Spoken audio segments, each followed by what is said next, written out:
Go. Okay.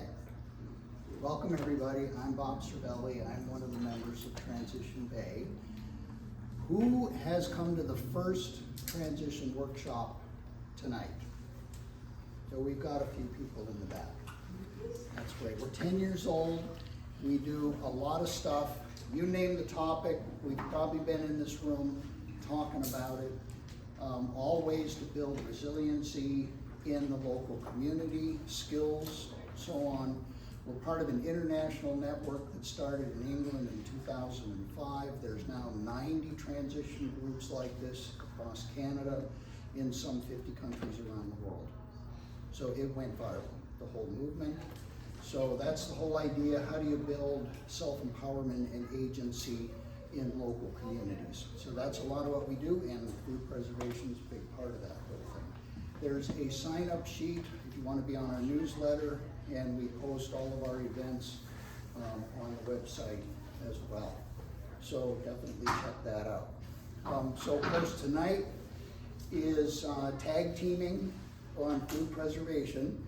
But just to add a little context, we kind of put our head together and we figured out there's 7 forms of food preservation. Now there might be 8. If you can think of the 8th one, please let me know, okay? But all of these ways to preserve food, when you think about it, it comes down to keeping microbial growth at bay. You don't want mold or bacteria and things like that to grow. Except for fermentation. You want the good ones to grow and not the bad ones. So that's the only distinction there. But everything else, hot water bath canning we're going to talk about. Cam is going to, I think you're going last on that. That's basically killing everything with heat. And that's how most canned food in the grocery store is preserved. Salt, okay, we all know about salt cod, salt beef, things like that. That's another way. You get salt concentration high enough and things can't grow in it. So that's a way of preservation. Dehydration, that's what I'm going to talk about here. I'm first up. We mentioned fermentation. I mean, there's got to be dozens of ways to ferment different things in different ways. And Dawn is going to be presenting on that. I think you were 3rd in the lineup. Then we've got freezing. Of course, we all know what a freezer does, so I don't need to say much about that. Stuff's not going to grow when it's frozen. And Suzanne's going to be speaking about that as well. Then we've got sugar. Just like salt, you crank the sugar up high enough, stuff can't grow. So jams and jellies, things like that. And then the last one is smoking, you know, where they smoke hams and beef jerky and fish, all of that stuff. That's another way of preserving food. So we're only hitting 4 out of the 7, but they're probably the most common ways to preserve food. So we're doing the tag team routine. We have musical chairs. So everything's going to come up to the front. And everybody's going to take about 20 minutes. And hopefully by the end we're going to have time for questions and answers and that kind of thing. And we're planning to end in at about 8:30 because we have to allow some time for takedown before the library closes and all of that. Okay? Any questions about Transition Bay and what we do? Okay, check us out. We've got, we went back 10 years and we looked at, it's got to be a 3-page list of everything we've done in the past. This is probably the 10th or 12th time we've done one just on food preservation alone. And then sometimes we do one just on fermentation, that sort of thing. So I'm going to talk about dehydration. You get the water out, something's not going to grow. And not only that, you preserve a lot of the nutrition, the nutrients. And they're going to just sort of be locked in, if you will. They're not going to go anywhere, they're not going to do anything because they can't break down if there's no water. So that's a lot of how food gets preserved with dehydration. And honestly, you can dehydrate probably just about anything. Some works better than others. Fruits, vegetables, meat, fish, you take it. You know, they make beef jerkies a lot in dehydrators. You can do just about anything. You even have recipe books for beef jerky, for example. But of course, you need a dehydrator. Now, way back when I was young and experimenting with stuff, I built a solar dehydrator. Had a big hot air collector solar panel, and then it went up into this thing with the racks. It only worked, of course, if the sun was shining. And if things didn't get dry in time, and it was nighttime, then of course it wasn't going to dry anything. So it didn't work very well. Modern dehydrators are fantastic. We've got 3 of them here. Some of them are more upscale Cadillacs, like the Excalibur and the one here in the middle. So you're getting into the $300 to $600 price range for something like this. But let me just stop for a second. It's real important, particularly in our day and age, you think about buying infrastructure, equipment, because these are going to last you the rest of your life, basically. You find out you're going to be using them not just in the fall when there's a lot of food, but you know, I'm already starting to use mine. It's almost year round. And then of course they go on sale, that kind of thing. So think about those. So these are more, they got square trays, rectangular I should say, very finely controlled temperature. You can adjust the thermometers for different temperatures just like an oven, but it's always pretty low temperature relative to an oven. I think the hottest they get up to is maybe 200, but it's really more in the 145 range. Sometimes all you need is 80 or 90. This is the one that I tend to use the most. It's the least expensive and it's fairly versatile. The reason I like it is, well, price-wise, I just looked, Canadian Tire, something similar right now is about $140. We got really lucky. We bought one at a yard sale for $10. So keep your eye out. That's the kind of stuff, that's how it rolls sometimes. Now, the reason I like this one is you can stack these trays up, and honestly, we've had it this high sometime, full of, in one case, tomatoes, which I'm gonna pass some of those around. And then you can do other things. They have a few other inserts, and I believe these other ones do as well. I see these orange trays on top with things like a mesh, if you want to be able to peel things off in case they're sticking, or if you want to do like fruit leathers, you can use a plastic sheet like this and it's bendable and you can peel stuff off. A lot of times what we do, I mentioned tomatoes, so get them just dead ripe, beautiful looking, and you gotta have a really sharp knife so you don't have to fight your way through the tomato skins, and you slice them maybe 1/8 of an inch, less than 1/4 of an inch thick. I brush these trays with olive oil and I just lay the tomatoes out there, and it takes about a day at 145 degrees, and they're absolutely gorgeous. So that's one of the nice things about dehydrating, is just to stay with the tomatoes for a second. This jar, when it's just absolutely tightly packed, is about 40 pounds of tomatoes. Wow. Okay?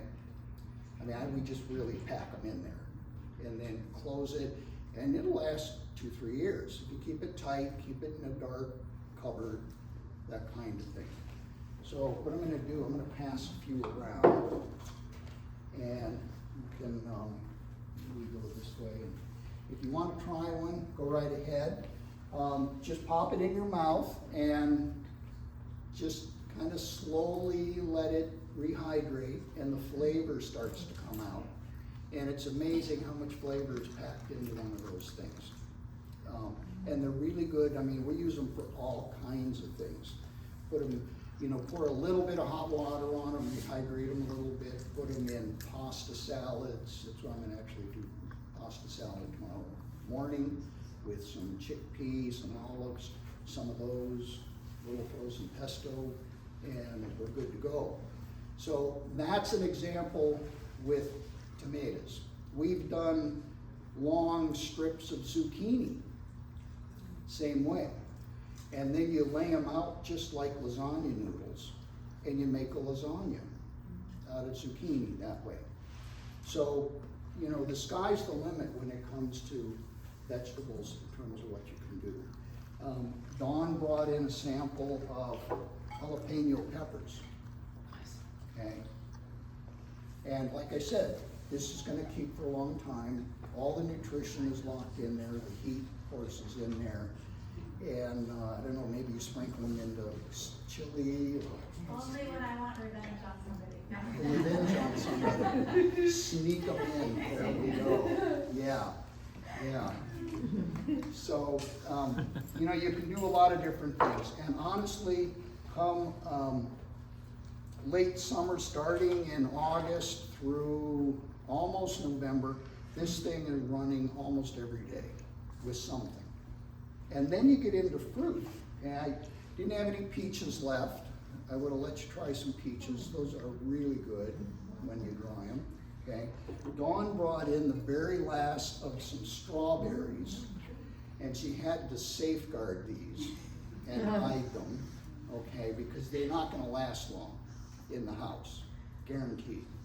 Yeah, dried strawberries. You do bananas. I mean, that's an obvious one. You know, people buy banana chips, so you can make your own. You know, particularly if you got all those bananas that are kind of on their way out. So it's again a really good way to just preserve things. Then you get into herbs. Okay, similar kind of thing. You got to be a little bit more careful with herbs, particularly things like rosemary, sage, thyme, where when you think about it, the flavor in a lot of these herbs are the aromatic compounds. Particularly like rosemary, you can just smell it. You just rub a leaf and it's like all over the kitchen. And if you put them in one of these and you crank the heat up, all of those aromatics are gonna evaporate. So you're gonna lose a lot of the flavor. So you have to treat them real gently. You can put them in a dehydrator, but usually at the slowest heat. Sometimes it's even better to just air dry herbs, really. But we put things in there like dill and parsley. Sometimes celery leaves are another good one to chop up, you know, for soups. Or lovage, which is an even more intense flavor, kind of celery-like flavor. Garlic would work in there, even onions for that matter. Yeah, and then sometimes what people do is they'll dry like onions or garlic, and then you can crush it up and put it in a jar, keep it in your spice drawer. So you just got to make sure it's dry enough that it's not going to start sticking all together, and certainly dry enough so stuff doesn't start to grow in there. And you can usually tell most things like the tomatoes, I know they're done when they're very pliable, they bend, but they're not soft anywhere. So sometimes what I have to do with one of these, see the way these work is there's a heating element in here and a fan. So it heats up the air gets pulled in from the top, it pushes the air down through all of these trays, and it comes out the bottom. And these function in a similar way. You got airflow. So what tends to happen is the trays at the top dry a little more quickly than the trays at the bottom, just because of the way it's flowing through. So what I'll end up doing, if I got a whole tower full of tomatoes, halfway through the day, I'll switch them around, the trays. Take the bottom ones and put them on top. And then I know everything is gonna come out about the same. So that's a bit of it, just by experience, learning when is it dry enough. I mean, I forgot it was running and I opened it up. So I get back there and, you know, they were like really, you could snap them in half. So that's probably going a little too far. I mean, they're still okay. I don't think I'm gonna get the same flavor out of it, and that sort of thing. But you do get that intensity of the flavor. And I like it because the nutrition is, I think of it as just like sealed or locked in. All of those vitamins, nutrients, all of the beneficial enzymes, phytonutrients, if you want to get a fancy word. All of that is locked in and it doesn't break down. Because some of that will break down with some of the other ways, like for when you add heat, some of those might break down and so on. So this is a way to really try to preserve a good amount of that. So, can't really think of anything else to say, but there's a couple of questions and comments. Yes? What kind of energy use would these take to dry stuff? Like say you're 40 pounds of tomatoes, and they take a day, like what kind of energy consumption would that be for these models? That's a good question. And you know, when you think of this list, you spend energy at different times in different ways. So hot water bath canning, it's all at the beginning. Dehydrating, it's all at the beginning, and then you're done. Freezer, a little bit all the time of energy. So I'm gonna guess this is about the same as a hairdryer. Just in terms of wattage. Cam, you might know.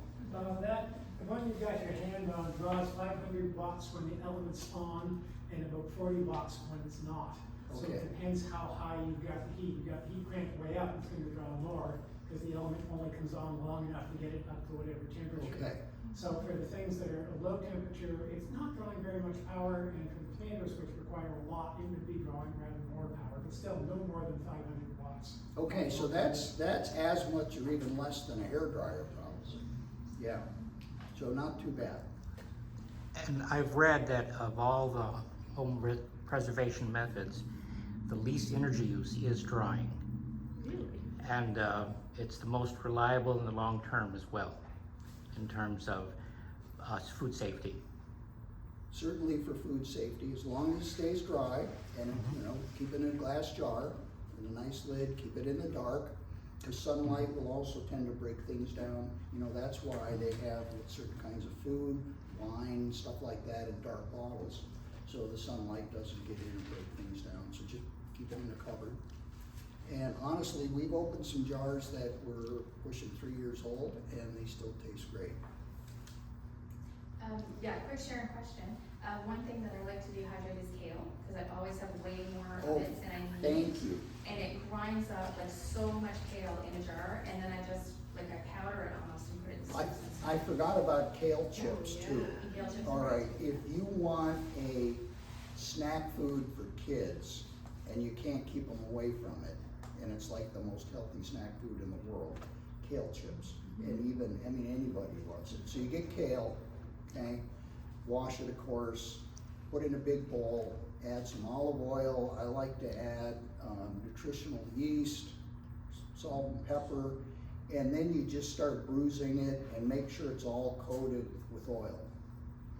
Then you spread it out on these trays, turn it on, and within 2-3 hours, they're all nice and crispy.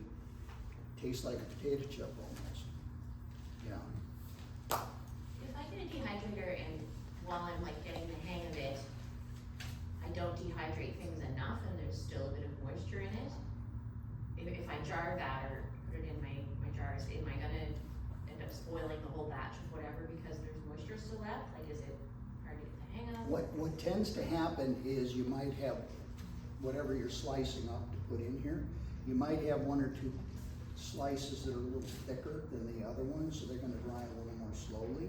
And you can usually tell. It's like I said, they're still a little soft and kind of fleshy.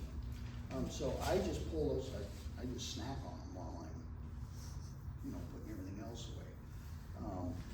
But you can, it's pretty quick to tell when something is gonna stay preserved. And you can always err on the side of getting it a little too dry. Yeah. Do you use oil on your tomatoes, oil and salt? Or do you just, are you putting anything on them? The tomatoes, Yeah. all I do is brush the trays with olive oil so they don't stick to the tray. That's That's it. it, Okay. yeah. Some of the websites and some of the discussions, they use those oxygen absorbers when you dehydrate food, but I've never done that. Is that something you would do? I've never done it either, No, yeah. I won't start that. Can't tell you, yeah. Okay, well, my time is about up, and we're ready to do some musical chairs. So I think Suzanne is next. I'm gonna roll away and she's gonna roll up and off we go.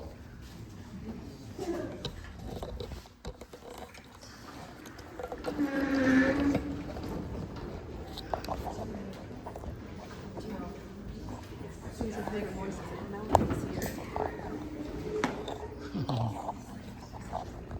Thank you.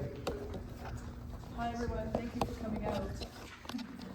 So I chose freezing because I'm using because I'm a family of 5, and right now with the cost of groceries, more than ever, I think freezing is really important for all of us to save money. I know this is harvesting and preservation workshop, so I'm going to touch a little bit on fruits and vegetables, but I'm really going to touch a lot on all these other categories of food. And yeah, so it's a bit of show and tell for freezer techniques, and so I'm going to start with vegetables. Before, I'll just back up a little bit about freezing. Can you raise your hands if you have deep freeze? Can you raise your hands if you have more than one freezer? A few people. Can you raise your hand if you have a stand-up freezer? Okay. How about the flat freezer, the chest freezer? Okay, awesome. So I know I've got 3, I had 4 freezers, I got rid of 1. If there's, of all the preservation techniques that we're going to talk about today and the ones that Bob had shared, the 7, this one is the only one that we're reliant on the grid. I know Cam did a talk on solar power. And I know, speaking from personal experience, there wasn't a power outage. One of my kids unplugged one of the freezers downstairs just before I was having company, and I had a huge chest freezer filled with food that fortunately I caught before it was molding. I caught it and I spent a couple days preparing food, and there was a bit of a silver lining with this, is that I prepared all this food and I had guests and it was just like, I had the food for them, so it worked out well. So that was the bright side of something. So after that experience, I thought, I really want one of those open freezers, the stand-up ones, because you can open the door and you see everything, and there's also a light on the outside, so whenever I go downstairs, I can always see it's minus 18. And in terms of freezing products, anything below minus 18 degrees Celsius can be frozen indefinitely, and actually you can eat that food down the road, like for years to come. But the quality might become really bad, but you can actually eat it minus 18. So, having said that, we all know that we've had freezer burnt food, and one way of avoiding freezer burnt food is to have it very cold and to fast freeze your food. And this is kind of an interesting history of freezing. For the longest time, they froze food for many years, up until 1927, when Clarence Birdseye, who was a fur trader, and he was in the north of Canada with the Inuit, and he saw them, they were fishing, and they would take the wind, the cold, and they would flash freeze the fish that they caught, and they would cook it the next day, and he was blown away at how fresh it was. So he started the Birdseye Food Company that you're probably all aware of, and the flash freezing process he patented in 1927. So having said that, when you flash freeze your food, based on the science of cellular, let's just talk about maybe some vegetables. The cells in your vegetables, when they're slowly frozen, the cells increase, and then they're filled with water. And then when you thaw it, you get mushy vegetables, and we all know what that tastes like when things are not flash frozen. When they're frozen quickly, the crystals in the cell are quite small, and in turn, the food stays very fresh. So that's really important when you're freezing things, is to freeze it quickly.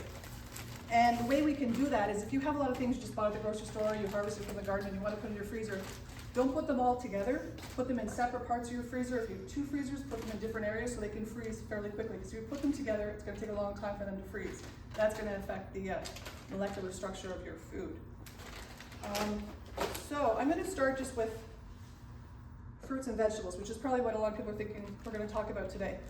And what I do, I try to save money any which way, and I'm notorious for freezing everything in the house. Someone looks for something, I say it's in the freezer. It's in the freezer. I just, whatever I buy, it's in the freezer. Because you'll always have fresh whatever if you put it in the freezer. So I'm going to talk a little bit about some of my favorite things that I freeze in each category. And as you can see, I've got the categories here kind of labeled. And as I go through, I'll just tell you what I freeze. Everyone knows about rhubarb. We're all probably freezing that right now. And chives right now, things that are in our gardens, if you have access to a garden. Good to freeze all these things right now while we have them. Bananas, and I don't want to be like singing to the choir, because I'm sure a lot of people do this anyway, but maybe you can glean something from what I'm sharing today. Bananas, I religiously freeze them and use them for smoothies.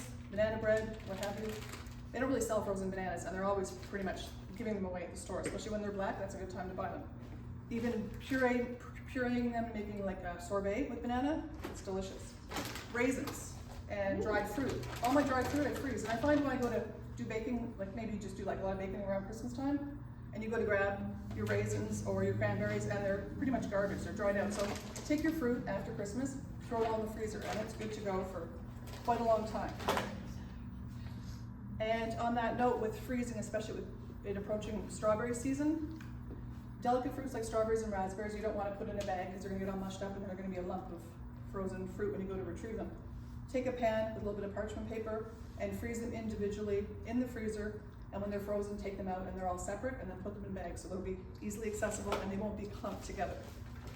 So those are just a few tips and tricks for fruit, and at any time after I speak, if you wanted to share some of your ideas, I'm sure we'd all love to hear them. Okay, vegetables. Things that I love to freeze and I find so easy, and it saves me so much time when I'm preparing foods. My favorite, onions. Because onions, you know when you saute onions, 5 minutes, whatever, freeze onions and they come out, and I was talking about the cellular structure, they're soft. Essentially they're soft. It's almost like if you want to cook onions really quickly, this is another tip I'm going to share, just throw them in the water. If they're not frozen, put them in the microwave for 5 minutes and then saute them. They're literally already sauteed. So onions are excellent to freeze, and they really make food preparation extremely easy. Roasted red peppers. I always buy peppers and they start to shrivel, and I'm like, oh, so then I broil them and I put them in a bag when they're all charred, black, put them in a bag and then let them cool. Then you take the skins off and then you cut them into little, I'll get to one thing I talk about maybe too is plastic wrap. And I know some people are kind of opposed to plastic, but I use plastic wrap to individually wrap things, and then I put them in Ziploc bags. And this is where I really find Ziploc bags are really expensive. But what I do with Ziploc bags, and you're gonna think maybe she should buy some more Ziploc bags. I wash them. I literally use Ziploc bags forever.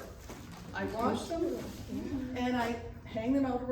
Kids are like, what's up with the Ziploc bags? It's almost like clothing, but because they're almost like $8, $9, $10. It's ridiculous. And it's plastic. So I'll just jump forward. This is a roast and a steak. I cut it into steaks. I individually wrap them and then I put them in a Ziploc bag. So, and I'll reuse that Ziploc bag because the things that are in my bag are already wrapped in saran, so they're not going to. But I wash them inside and out with soap and water, so they're good to go. I just jump forward because I have some roasted red peppers that I separate so that when I go to cook, they're easily accessible. Another interesting vegetable that I freeze, beets. I use my pressure cooker and I pressure cook beets, and then I'll freeze those. So that's really handy when you want to use some beets. Now, this is where you really can save some money. You know how you open a can of tomato paste or this? And you know, if you don't use it in the recipe, it's in the garbage. What I'll do is, tomato paste maybe not so much because it's very small, but just take like a little bit of parchment paper on a pan, put little dollops, throw it in the freezer, and then you have a bag of tablespoon of tomato paste that you can utilize when you're cooking. Same applies for chipotles or chilies or anything like that. You open the bag or the can, then I'll put it in the freezer. And sometimes I'll even throw it in the freezer bag. And whenever I need it, if I don't put it into an ice cube tray or as tablespoon dollops, I'll just put it in flat, freeze it, and whenever I need it, I'll just break it off. So that's one. This one, avocados. Does anyone freeze their avocados? I do. Yes? Well, I know for the longest time, they were never in the store. Now they sell them in the frozen department, in the stores, frozen avocados. So you cut them up, you can slice them or dice them, or you can cut them in half, drizzle whatever way you cut them with lemon, and then again freeze them on a pan on some parchment paper, and when they're frozen, snap them off and put them in a bag. So avocados, don't let them end up in the compost. My real point of all this is zero waste, saving money, and really try to not throw anything out because I get really frustrated when I throw out money. What's the texture like when you thaw them out? I've never actually. Not bad, and I mean, I use it for guacamole, so I mush it up anyway. Yeah, depending if you want like a nice avocado, you might want to stick with fresh. But Do you ever find they go bitter after they've been frozen, avocado? well, because I mix it with garlic and lemon and olive oil, I don't really taste. But I think it's pretty good, especially when when you want an avocado, it's generally never the ripeness that you need, like Yes. ever, right? For sure. But if you freeze it at that perfect ripeness, it will always be that way when you go into the freezer. And speaking of which, the reason why I kind of roll this way is since COVID, and you know, we couldn't leave our house for a month or 2 months or weeks on end, and we needed an ingredient for something. Well, having everything frozen, you have the freezer, the grocery store in your house at any given time. And because I have a few freezers and I'm rotating things all the time, my smallest freezer upstairs, I have a little bit of a system where it's color coded or just to get whatever I need. So, because you know, we've all had the issue of opening the freezer, where is that? And then we go, we buy it again, and then we throw another one on top, and my husband buys 5 of them, and I throw out the pierogies and the frozen things down there. I'm like, so I'm done with throwing away food, and we throw away so much food if we don't have some kind of an inventory or rotation or system, and that's really important too. So what really helps me, I'm kind of a visual person, is the colored boxes. I know when I see that, okay, that's my veggie one, I know that's my blueberry and my strawberry ones. So I know at a glance what's in my freezer, the top little freezer, and then I'll get things from downstairs and bring them upstairs, and it's really easy for me to prepare food because I know where everything is. And I don't have to go out and buy special ingredients all the time. Getting to dairy. Okay, freezing cheeses. Sometimes I go to Gateway and they have, or Kingswood Market, and they have amazing deals. And I'll buy whatever they have going on, and I'll divide it up. This is jalapeno cheese. And I'll divide it up into chunks, and I'll use that for baking, cooking, what have you. Cream cheese freezes well. Any kind of cheese that's on sale, because I'm always looking for these stickers in the store. I only shop for like these stickers, and I think Superstore, they're yellow and black. I just go in the store and I just look for those. That's because it's so expensive to shop now, and everything is 3-4 times the price that it should be. Whipped cream. You got some extra whipped cream? Throw it in a bag, freeze it, and when you want some, just open it up and just break a piece off. This one I think is kind of fun. All the cheeses, butter, and I didn't bring it, but I swear by shortening when it's on sale. Kingswood had it for 97 cents. I bought like 10. And I'll thaw it, and I'll make pie crust. And I didn't have any pie crust because I made rhubarb pies. But one container you can make 3 pie crusts, 3 doubles, and I'll put them in bags so that whenever I want to make a pie, I go to my baking container, wherever that is, and I grab my pie crust, and then I can quickly make a rhubarb pie. Okay, that's dairy. Oh, also with dairy, this is really I do this a lot, and I didn't have any frozen because we used them all, but milks, whatever milk it is, some of these are on sale sometimes, or regular dairy milk, or yogurts. And I noticed some people, their eyes lit up about sale stickers, you know, the yogurts, especially if you go in like the whole food area, you know, those really expensive non-dairy yogurts and whatnot. When you get them on half price, that's like a really good deal. So what I'll do is I'll pour them in here, and I'll throw them in a bag so I have them quickly for smoothies. The high-end smoothies, right? And so that's one thing with dairy. Now we'll move on. And you can get some good deals through Flash Food as well. Yes, The yes. Flash Food app. And if anyone doesn't know about, yes, the It's Flash called Food. Flash Food. It's usually associated with Superstore. Right, where they have the discounted, Yeah, discounted and items and they let you sometimes, know? yeah, you'll sometimes get things next to nothing, yeah. Yes, thank you for that. Yeah. And there's another app, if you don't have it, get the Flip app on your phone, that will save you lots of money. Flip, F-F-L-I-P-P. Nuts, seeds, and legumes.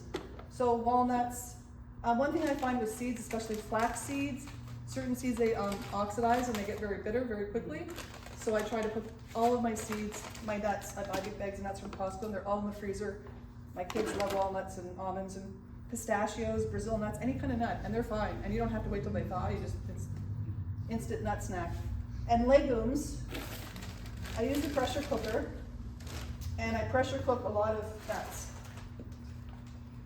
Garbanzo beans, navy beans, black beans, and I pressure cook them, and then I bag them, and I put them in, I kind of call it my food library. And when I open the freezer, the top shelf, I have everything kind of aligned, I know exactly where something is, or it's in whatever container it is. I sound a bit anal, but anyway, it saves me a lot of time. And it's very helpful for me. Oh, yes, and seasoned nuts, and I'll just move over prepared food. Most of the things here are kind of whole food that I use to prepare meals, but when I do prepare meals and I have extra, I often will put them in bags and freeze them. And then I put them flat. There's some home baked beans, tomato sauce, stocks, anything soups. So it's really handy, and it's also really nice because I can control the portions for 2 or 4 or just 1. So this is very helpful to me. Sometimes I may not reuse these ones, especially if they have tomato product in it, but with regards to the meats and things that I use to prepare the meals, I showed you that. I think Gateway, they had roasts on, which were unheard of for $20. I got 10 steaks, cut it up. Just also, another thing I find with some of my family members and friends, they said if they don't separate the food, then they end up often throwing it out. So getting the food right away, separating it into different packs, and then putting it in the bag, that's the meats. I do the same with chicken breasts, with chicken thighs, 4 to a pack, 3 to a pack, so the kids can go downstairs and grab chicken breasts and they can make a meal quickly. So that's really helpful. Even seafood, there was a beautiful trout on sale.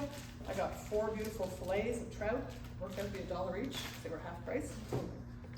And this is something even like things that are fresh, kind of processed meat and stuff, throw it in the freezer if you're not gonna use it, because it's gonna go bad. I throw it, even making bacon, throw it in the freezer, whatever you have that you're making. And getting back to seafood, lobster shells. If you have the good fortune of having lobster, and then you have to throw it out in the compost and it stinks and compost isn't coming for 2 weeks, throw it in the freezer until the time comes that you want to throw it in the compost so that you don't upset your neighbors. Or make stock, freeze that. Or stock, yes. That was, yes, lobster stock is lovely. Makes a wonderful chowder. Yes, is that what you use for your base? Very nice. Okay, so we got meat, seafood, poultry. I just had like kind of random things in here that I was showing and sharing with you. And this is kind of my favorite part of my freezer grocery store. So when I'm baking, I put like flour blends, especially at Christmas too, again, things that you buy that you don't want to buy again at the bulk barn, throw them in the freezer because you can use them when they're frozen. If you don't, then they end up in the garbage. Little bags of nuts and things that I'm always using to cook. One that I throw out all the time, and I've stopped doing that, is coconut. I freeze my coconut. Ooh. And a big one, chocolate, especially after Halloween, after Christmas, when you have a surplus of chocolate, put it in the freezer, and then you can break it up and make cookies or whenever you're baking another time, but not that it's gonna last for some people's freezers, but. And icing. This is cream cheese icing. Yeah, so that's easy, because I don't have to make cream cheese icing when I make my next carrot cake, so baking, there's lots of things you can do with, your baking ingredients are easy and accessible. Now this one I use on the daily. So this is like when I'm cooking in the kitchen and I need something really quickly, and some of these things, the categories are interspersed. It's kind of, they had giant cans of bouillon, which I would never use for years on end. So I took it and I made it into 4 little bags, so now I have bouillon for the next couple of years, as opposed to spending $3 for a little thing like that. And chives from the garden. That was the chipotle that I could break off when I'm doing Mexican. Black olives when I'm cooking with olives. And again, we were talking about powders and bouillons. When you have something like that, instead of leaving it on the shelf and it's gonna expire, then you're gonna go use it, it's gonna be expired. Throw it in a number of bags in a bag and you'll have that to last indefinitely, or you can make your own blends. But when I'm doing fish and I make, powder for fish, I'll put the extra in here, so I always have everything ready so I don't have to always make it or do it again. Another thing too with discounted food, bread and baked goods. I didn't really bring samples, but I'm sure all of you freeze a lot of your breads and baked goods. Getting back to when you freeze, and if you have more than one freezer, sometimes you don't want to put your baked goods in with the freezer that has the seafood because of the smell. So I'll often separate them. And I know back in the day I used to make a lot of bread, and I bought a freezer solely for my homemade bread so that it wouldn't get the aromas from the other food. There's that, and then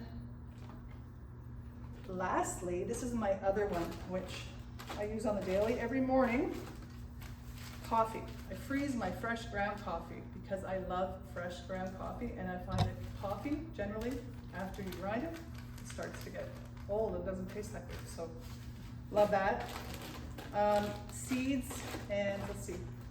when I'm making maybe Chinese or Indian or any kind of specialty, those specialty items I put in my other, so these are like special fermented black beans and sesame seeds that I use for Chinese dishes.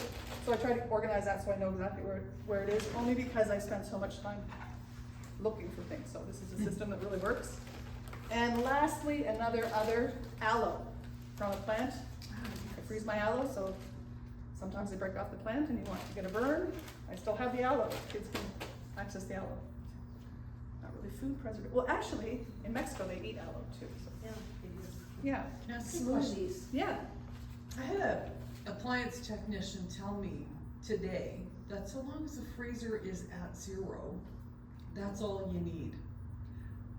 I kind of tended to disagree with her, although she knows some things about how freezers work, but would you be satisfied with a freezer that's set for 0, or would you aim for minus 10? Well, minus 18 Celsius is what the food cannot get bad. So I don't know the 0, I would look into that because I don't know, what is 0 in Celsius, is that? Is that 0 Fahrenheit perhaps? 0 Celsius. 0 Celsius? Yeah. It's right there. No, that's At not- freezer So that point. seems, Even your fridge freezer should be minus. Yeah, right. I don't think that's right. This was my fridge freezer, Yeah.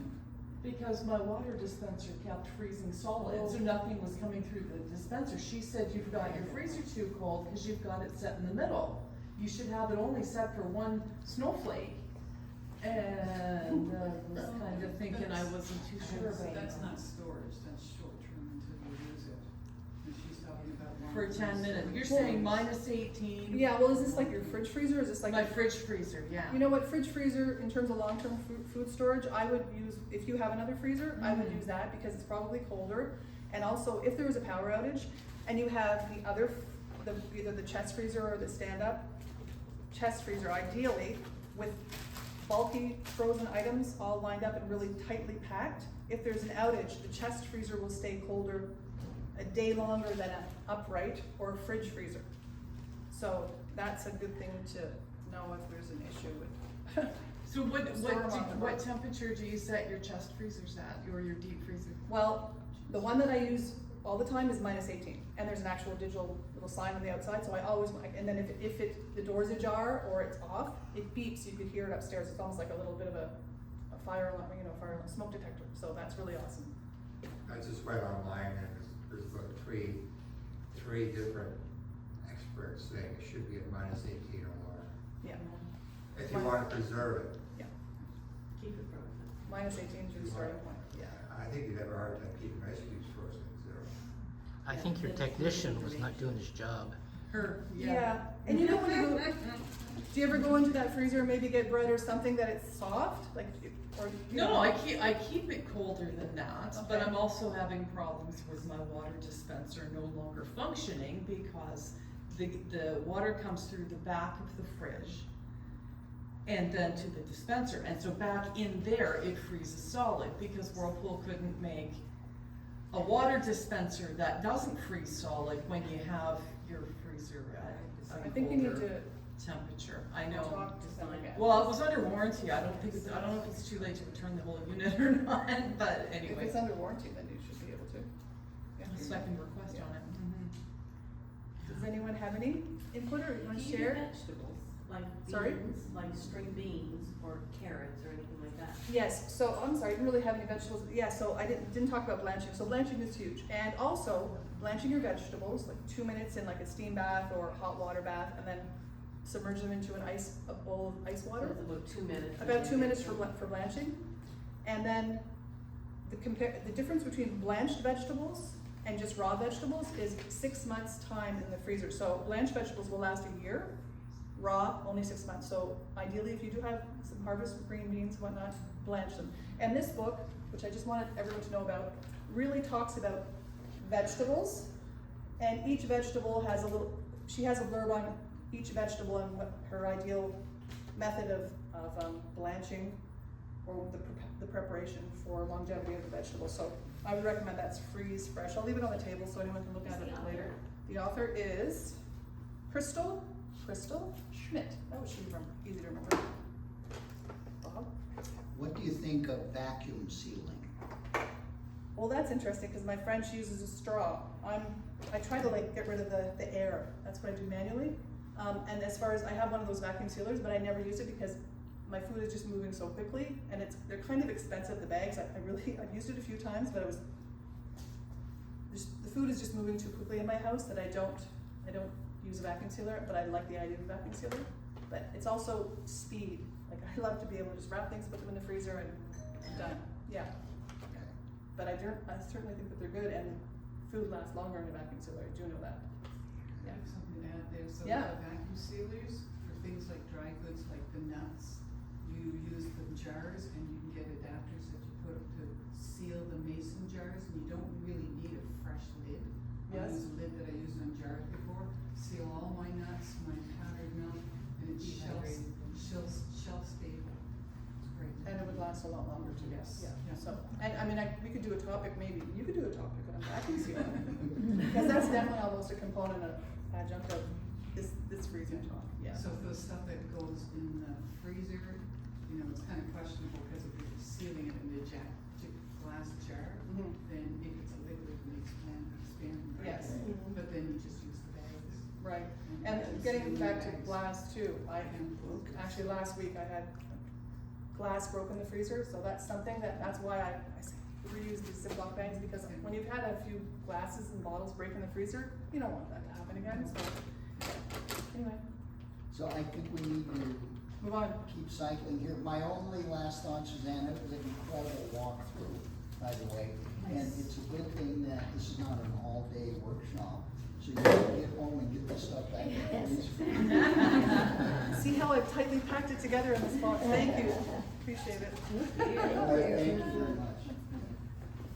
I can So slide this next up is Dawn talking about fermentation.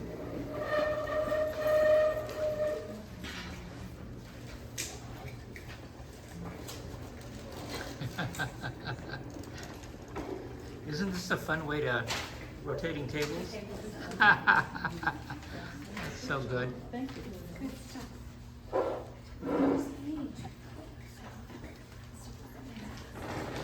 Hi everyone, it's so fun to see so many people out tonight.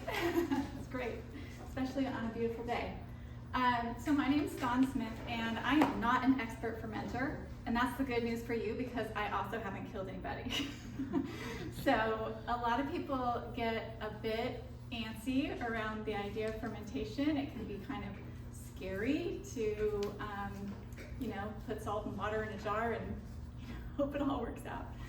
So I have been fermenting in some sort of fashion for at least a decade, but it's off and on.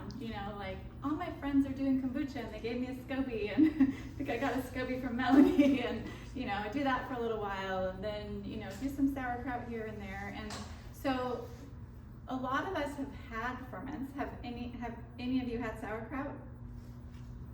Has anyone had wine? There are lots of different kinds of ferments. It's been a method of food preservation for many, many, many years, thousands of years. And there are very common types of ferments. I think everybody at least knows somebody who got into sourdough during COVID, and that's actually a type of fermentation.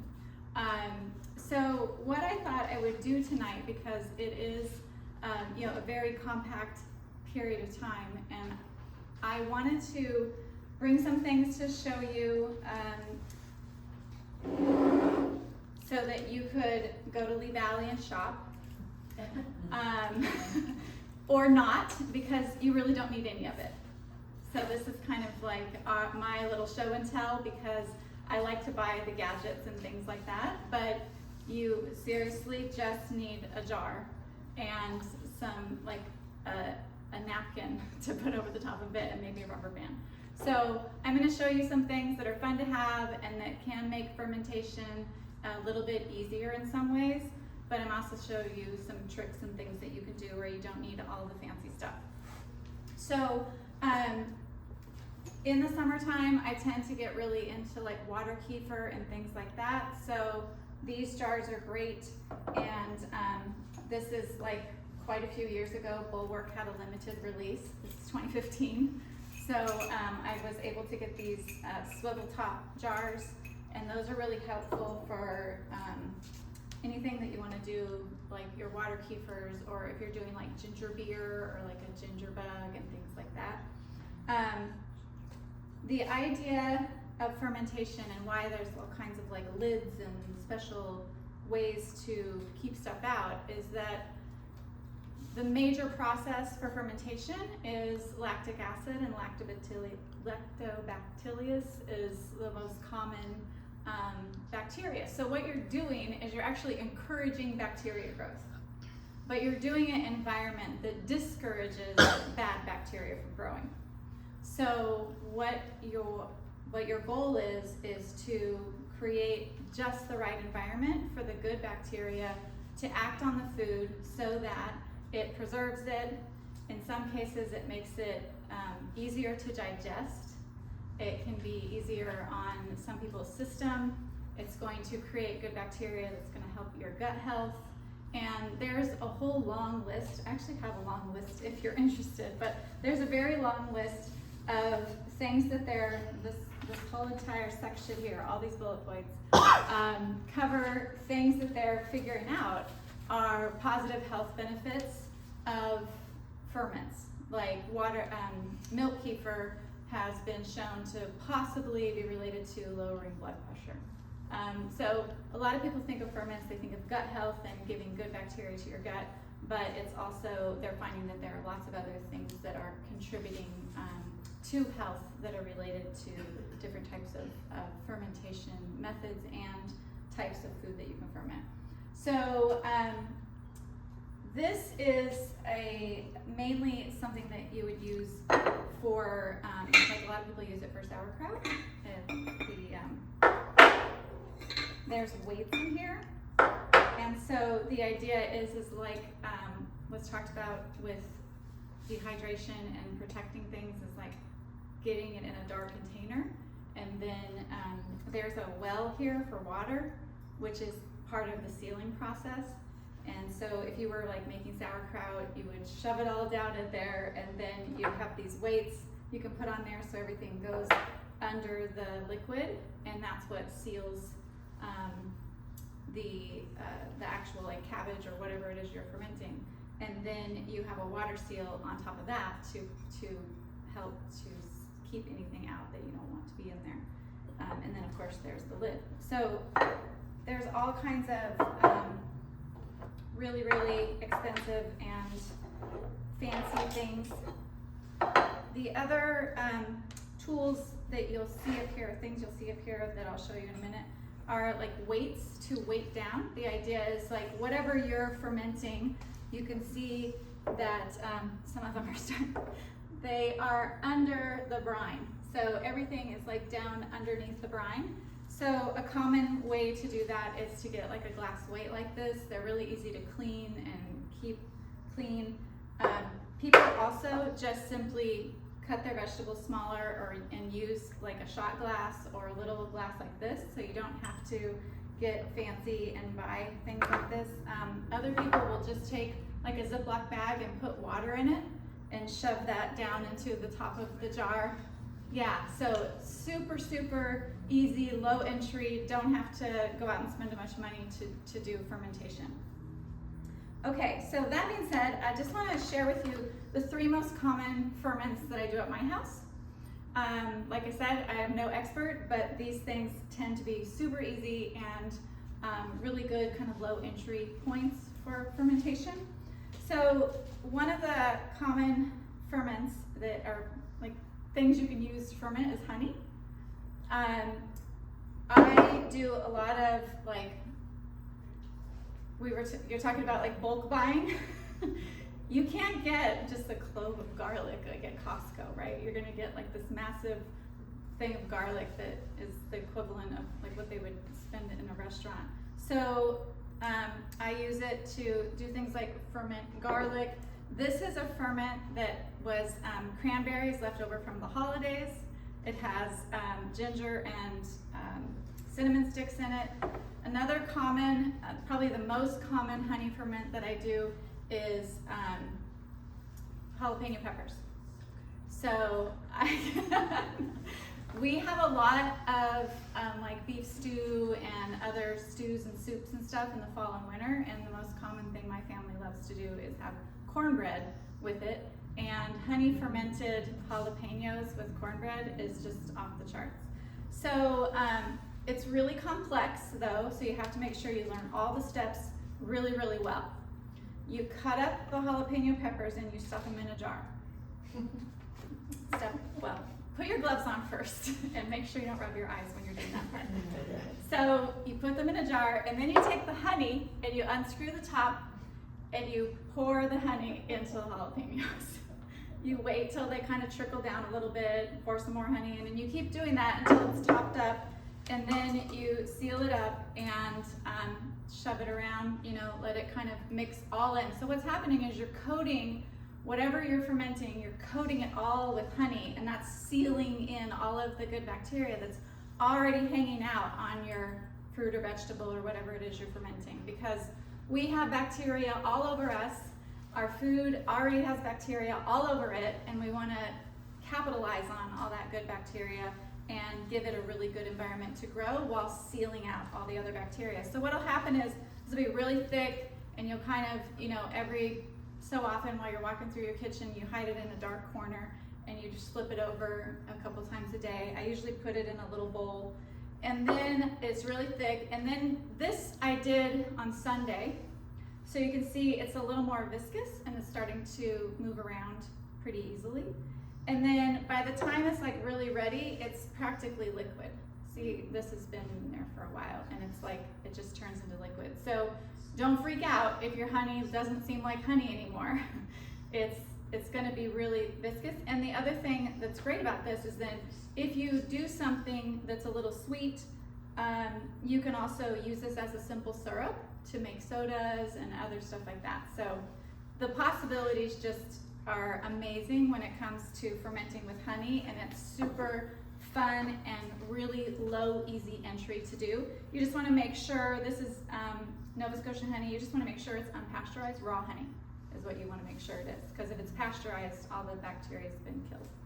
So that's honey ferment. Any questions about that? Are you just using regular mason jars, or are those special jars that you got like a big batter or something? Yep, they're just regular mason jars, like from Home Hardware or Canadian Tire. And the thing that I have, there are two types of leak-proof lids that I have purchased. This is the Mason Tops leak-proof lid, and it has a removable ring here, so you can, you know, this comes silicone ring, you can wash it out. I don't like these as much as the ball leak-proof. These ones tend to work better for me. But yeah, these are just plain old simple mason jars. You can find them at, you know, even the thrift store. And with the garlic, you find after it's fermented or whatever, does it have a stronger flavor? Yeah, it still has a little bite to it. I'll use it in like finishing off a chow mein. Like there's a chow mein sauce that I make that calls for either agave, which I don't use, or I put honey in my chow mein sauce when I make it. So the garlic is really great for that. When it's just right, it has a little bit of punch to it still, and then so I pull it out and kind of dice it up messy and then put it in the chow mein. So that's one way. Yeah, anything savory that you want a little sweet in, that's a really great use for that. Yeah. I was just gonna ask a similar question about what would you use these things for with the honey, like the berries and the honey from pancakes and things? Yeah, like that, anything or- you want to put like a topping on. I mean, ice cream, like, yeah, anything that you want kind of like that little sweet onto, yeah. The garlic honey would be good medicinally as well, right? Exactly, yeah. Yeah, and we do have, I usually make like a little garlic onion minced with honey concoction when we're all sick, and that just sits and ferments in like short-term ferment. Question, so when you're doing the honey ferments, obviously while the honey's still thick, the stuff in it won't float to the top, but when it starts to thin out, Yeah, and close to the top, is it? I just keep turning them. Okay, Yeah, so I don't usually have a whole lot of honey ferments going on at the same time. Okay. and they get used up so quickly in my house. So I just have them in a place. I mean, I wouldn't probably put them like in the basement where you're not going to see them very often. You want to, especially when they're first starting, you want to burp them. Like that just kind of had a little pop because I hadn't burped it today, and you can see the little bubbles coming up. So you want to just kind of give them a little burp and then just turn them and let the, I kind of just let them kind of rise and then move around and kind of just, that's all. And then, yeah. So when you're burping, you're letting air out, is that what? Yeah, it's part of the process of fermentation. It's the bacteria is breaking down the starches and the sugars in the food, and part of the byproduct of that is carbon dioxide. I mean, it's gonna like outgas. So you want to definitely make sure that we'll talk about these little lids soon, but if you have something that's sealed, you want to just kind of burp it and let some of the air out so that it doesn't explode. People have had ferments that they forget, and the jars literally explode in their kitchen. Wow. So don't let that scare you. That's never happened to me. So how long from beginning to end? It really depends. Like I'm gonna let these go a little longer because garlic's so dense and it's gonna take a while for everything to kind of seep in and do its thing. The jalapeno peppers can be done within a week or less if you want them. How do you know when to stop fermenting? When is it safe to stop to just continue the burping? Yeah. If you feel like the stop fermenting part is a lot of it is taste, where like you'll taste it and you'll be like, oh, those, the jalapenos taste pretty good, like they're not super hot, they've got that sweet to them. I think I want them to stop. And if you feel like you're not gonna, like I just store them in my cabinet because they tend to, like we're not gonna have them for months on end. And I use them enough that each time I open them, they're getting burped. And they do kind of have a stopping point where they're not producing as much outgassing. But other ones I put in I have a fridge downstairs, and once you put them in the fridge, they really stop and kind of mellow out. So yeah, they're not like canning where you can kind of do it and put them down in the cold storage or a root cellar or basement and just kind of leave them. They do take a little bit more babysitting. Yeah. Just go back to the garlic again.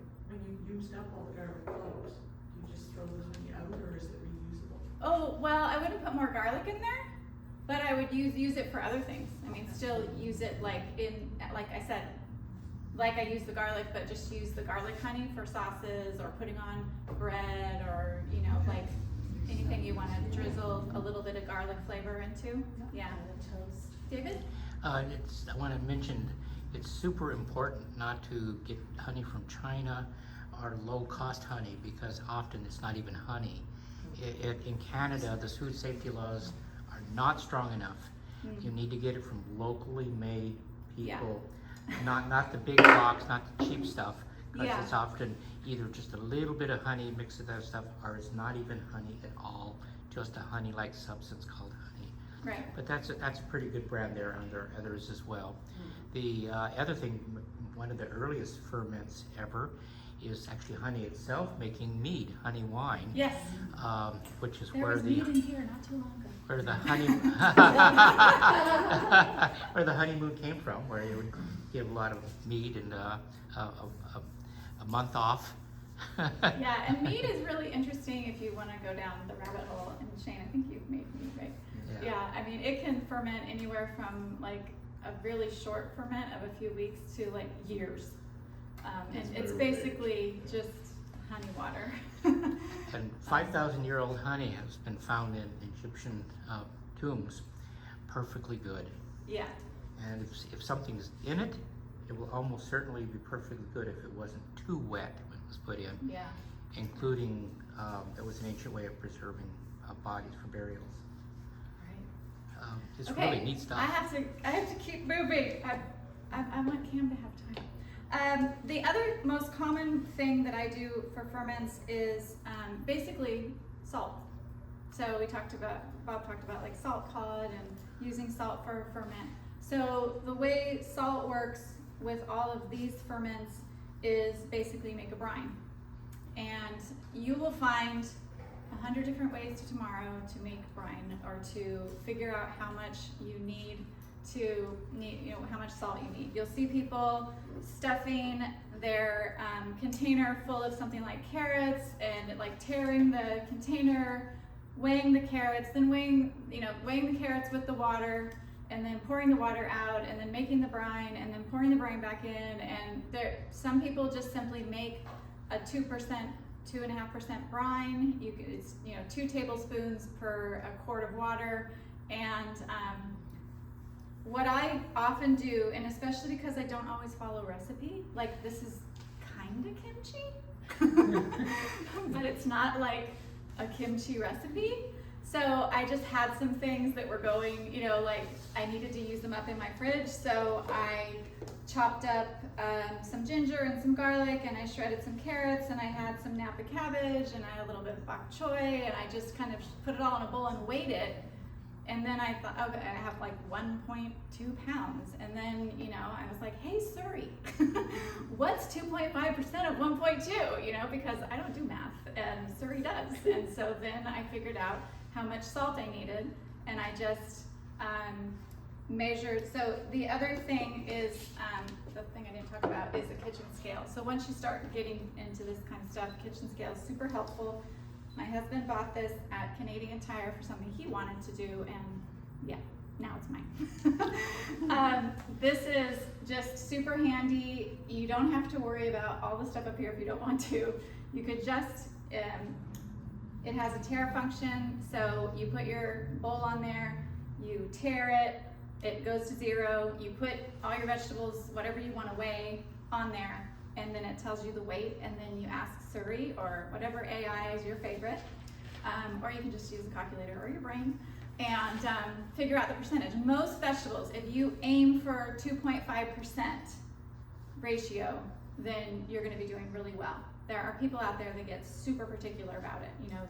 This particular vegetable should be, a 2%. This one over here should be 3%. I just kind of aim for the middle and, hope for the best. If it isn't growing pink stuff, we're good.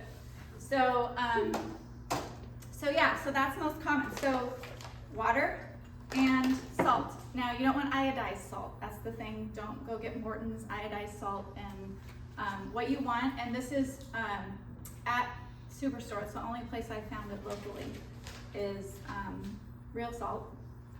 Of course, you don't have to get this brand, but it's basically what you're looking for is just straight salt. This has some minerals in it. Some people get super particular about, oh, if it has minerals, then it's gonna throw off the ratio because the minerals weigh a certain amount. Okay. Like I said, nobody's died. We're doing all right. So this I love. It's really great. And so that is simply weigh your vegetables, figure out how much they weigh. If you're doing something that's very water-based, like I didn't add any liquid to this. So I had the carrots, I had the Napa cabbage, I had the bok choy. All these things are very liquidy. And so once I weighed them and I figured out how much salt I wanted to put in there, I just sprinkled the salt around, massaged them really, really well. All the liquids, I let it sit for about an hour while I was doing other stuff in the kitchen. And then I came back and massaged it, and this is all the liquid that was produced. I put one of these weights on it to weigh things down as much as possible. When you have shredded stuff, it tends to come up to the top a little bit, and I just kind of keep an eye on that. And then this makes it easy. These lids have a little spot. You can see it kind of opens up there, and so it's letting the gases pop out, so I don't have to burp it as much and kind of babysit it as often. This is just a couple days on the countertop, and you'll start to see bubbles coming up, and then I stuck it in the fridge. So super easy. I've done similar. This is beets. These are carrots, and this is cucumbers, pickling cucumbers from last year. I went and got out of the basement freezer. This is dilly beans, and we had an amazing, Transitions Bay got an amazing donation of bean seeds. And so we have bean seeds for all of you, anybody who wants them, and dill seeds, and the recipe for dilly beans, fermented. So yeah, before you leave, make sure you see Melanie. She's got the packets of bean seeds, dill seeds, and the recipe for dilly beans. That's super easy to follow. Okay, another one that's just really quick that is not a common one, but this is peaches, spiced peaches. And Melanie, like, I get to taste some of this stuff. I was like sighing over here. she at the came stove. over and I thought, you know, we're never gonna be the same again. But this was fermented with whey. And I left this is milk kefir. And so milk kefir is a cultured ferment that you use milk kefir grains to make milk kefir. So all this is milk, just whole milk from the grocery store, and about 2 tablespoons of the grains that are, you know, they're like a glob, and they look like cottage cheese that's all stuck together. And I left this for a day longer than I normally would because I wanted you to see the whey that's separated. So, you know, Mary, was that eating her curds and whey? So when you hear about whey or whey ferments, sometimes people will put whey in their ferments to give it kind of a jump start. And that's how I did these spiced peaches, and they're just amazingly yummy. So with the milk kefir, yeah, Little Miss Muffet. That was my Mary. Mary had the lamb. Mary had a lamb. Yeah, that's right. I'm nervous. I can't remember my nursery rhymes. So the whey is really helpful. It gives you lots of good stuff to get a ferment started if you want to. This is the only time that I use the whey. Usually don't need any other kind of boost. Tend to use, you know, vegetables that's the other thing, is that you want to use vegetables from your garden, the farmer's market, you know, stuff that still has bacteria on it that hasn't been like sprayed to death to the end of its life. It all has bacteria on it, but you want to try to get as fresh and as organic as possible. So with the milk kefir, I usually just leave it on the counter for 2 to 3 days, depending on the time of year. Temperature is a big thing too. And then I use plastic to strain it, and it goes into here, and then I pour it back into the original jar, and I have the milk grains left over, the milk kefir grains left over, put those in a new jar that looks just like this, clean this lid, put it on there, and the whole process just starts over again, and I drink this within the 2 to 3 days that the next batch is going. So, my time is clearly up.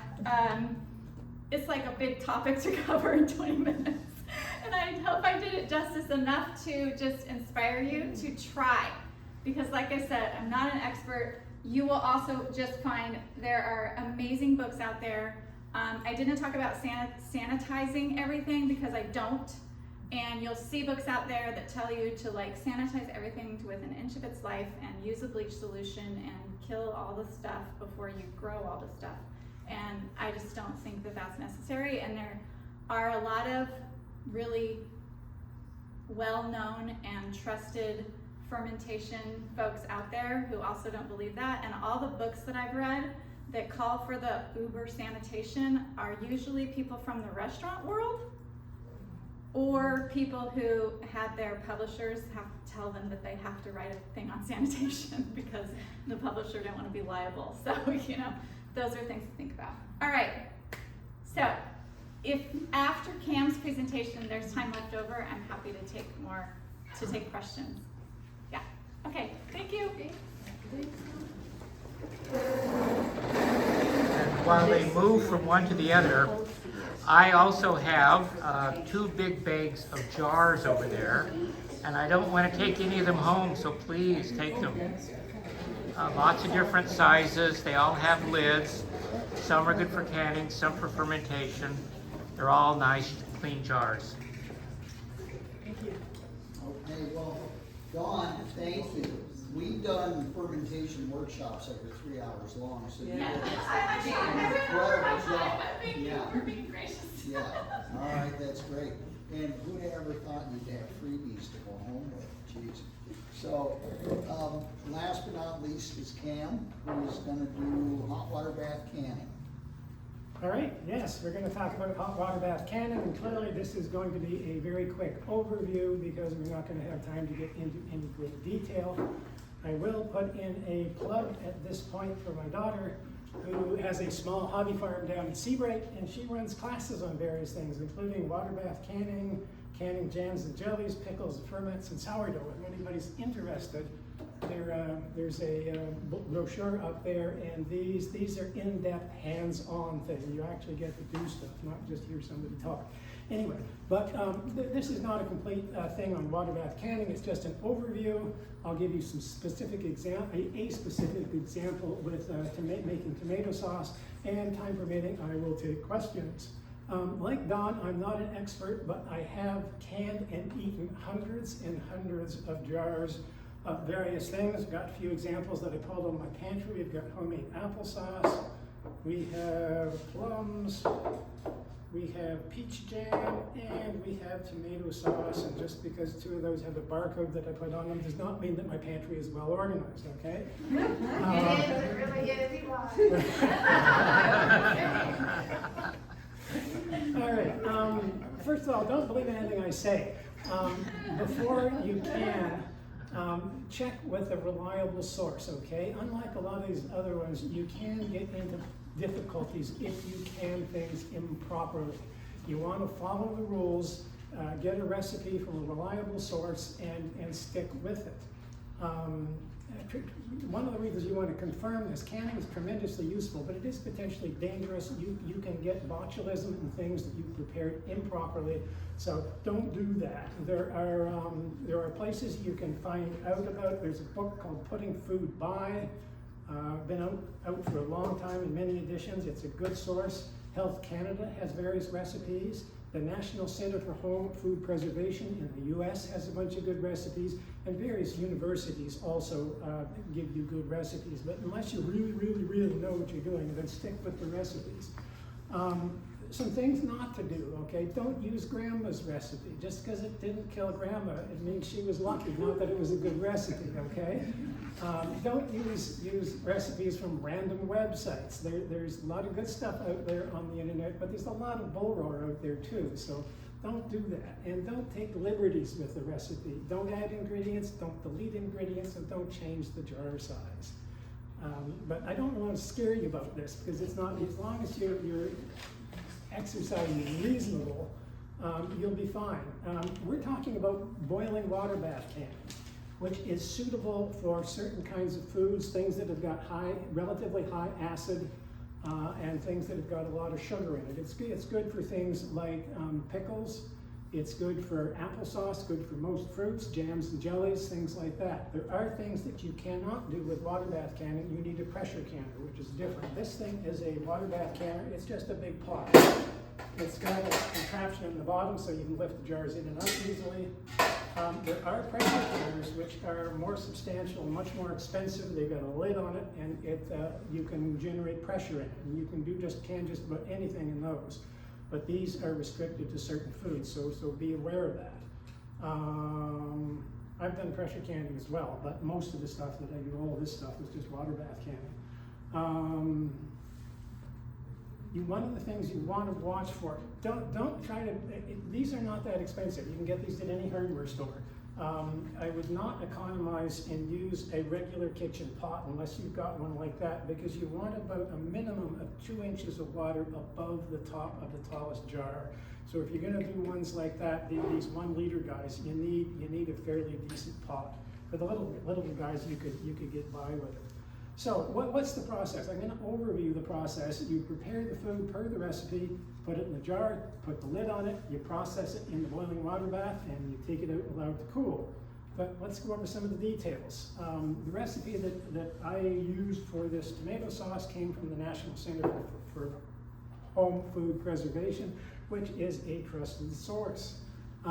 Okay, for tomatoes, you want to pick and wash the tomatoes, remove the stems, then pop them in boiling water for 5 to 10 minutes, but mostly just to get the skins off them. And then when I'm doing it, I put them in a tomato mill. This is a handy dandy, you don't have to use this. Question? You said 5 to 10 minutes for the tomatoes. I don't think you meant minutes. Oh, is it 5 to 10? You said minutes. Okay, that's what I've got here. Did you get the skins off? Well, all right, until the skins come off There easily. you go. Thank you. My daughter. I just didn't want your tomatoes to be all mushy. Yeah, no, fair enough. And until the skins come off, at least, it depends how big the tomatoes are and how hot the water is. But tomato mill, handy dandy thing. You don't have to use it. I like it because you pop the tomatoes in here, turn the handle, and the tomato juice comes out here. And the seeds, tomato juice comes out here, and the seeds and the pulp come out there. So it takes the seeds out. If you like seeds in your tomato stuff, fine, you don't need this. But it's a very, very handy device that I learned about from an Italian lady, and the Italians know their tomatoes. So then simmer it. If you're making tomato sauce, you can simmer it for several hours until it's reduced. My wife also likes to make just stewed tomatoes, which are just tomatoes that she's taken most of the seeds out of, then boiled until they're an appropriate consistency. Either way, similar deal. Then, okay, you want to put them in jars, and the jars need to be clean, but they don't need to be sterilized per se. I put them in the oven at around 225 until they're heated up. You want them about the same temperature as the boiling liquid, because if they're cold, you're going to crack the jars, and if they're too hot, you're going to crack the jars. So you fill them up. And the procedure for filling them is you fill the jars, wipe the top, put on the lid, put it in the boiling water bath. You need to leave a certain amount of headspace. That is, you want a certain amount of room above the liquid that's in there, and the recipe will tell you for that recipe and that size of jar how much headspace you want to leave. You want to wipe the top to make sure there's not bits of food up there so that it's clean, and then you put on the lid. The lids vary by manufacturer. There are two kinds of lids. There's this kind, the two-piece lid, which is very popular these days. You see them all over the place, and it's what comes when you buy a thing of mason jars. I don't like them especially because you've got to keep buying these things forever and ever. But they do work. There's nothing wrong with them. They work fine. Since they come when you buy jars, you might as well use them. The ones I use mostly are these ones. This is a two-piece lid. You've got this, and there's a ring, which I don't have for this one, but these are reusable. You can use these for a long time. The particular brand I've got is Tattler. If anybody wants, they can Tattler. They're more expensive than the two-piece ones, but you get to reuse them over and over again. I've been using some of those for 10 years. And I quite like them. They're a bit different in how you deal with them. For either of them, for this one, you put the lid on until it's reasonably tight, but you don't want to grounch it right down because the air has to be able to escape as it heats up. A bit of the air comes out. These ones you put on rather loosely, just barely finger tight. And then when you take it out of the boiling water bath, these ones you leave alone. These ones, you screw the band down when you're done. Yep, done that. When you're time to put them in the boiling water bath, you're gonna have the water at a good boil. You put your jars in gently. You can take this whole thing out, load it up with jars and put them in.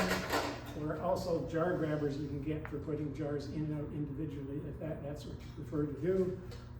You've got to get it back to a rolling boil. Once you put the jars in, the temperature for the water is going to go down. You've got to wait till it comes back to a good solid boil and then start timing. For these particular tomatoes, the recipe was 35 minutes in the boiling water bath per the recipe. Once they've been in the water bath, you take them out carefully. For the reusable lids, you tighten them down, place on a counter, on a cloth, and let them sit overnight until they're fully cool. The metal lid should pop down. That indicates that you've got a good seal. These Tattler lids don't pop down, but the lid should be on firmly after you've taken the screw band off. And if you don't, sometimes you get ones that don't seal, and you can either reprocess them or pop them in the fridge and use them, more or less immediately. I don't, some people store them with the screw bands on. I don't, because the screw band, once it's processed, the screw band is not necessary. It's not the thing that's keeping the seal on there. If you need the screw band to keep it sealed, it's not properly sealed, and if it's properly sealed, you don't need the screw band. It's not the screw band that's holding that stuff in there. It's the actual vacuum that forms in it. Where are we? Yeah, I like to label and remove the screw band and store it in a dark place. Questions? So once you start using them, do you put the screw band on afterwards, like if you were using If I open something and I put it in the fridge, then I use those lids like Dawn had, they're just the plastic lids that you put on. Well, certainly for that applesauce, which I use quite regularly, I just sit one of the lids just like that back on it and put it in the fridge, but you can do whatever you like. We make a lot of make about 70 liters of applesauce every year, so yeah, I like applesauce. So do you cook the applesauce? Do you cook the apples down first? For sauce, applesauce, since we've got a few minutes here, let's talk about it. For applesauce, we got one of those machines where you can put the apple in and peels it and cores it all in one. You can get those at most places, most of the hardware stores. They're fabulous. So we do that, chop it up, throw it in a big pot. We've got a pot bigger than that one that we cook it in. Put a little bit of water, like a cup of water or so, in the bottom, and stir frequently so that they don't scorch them.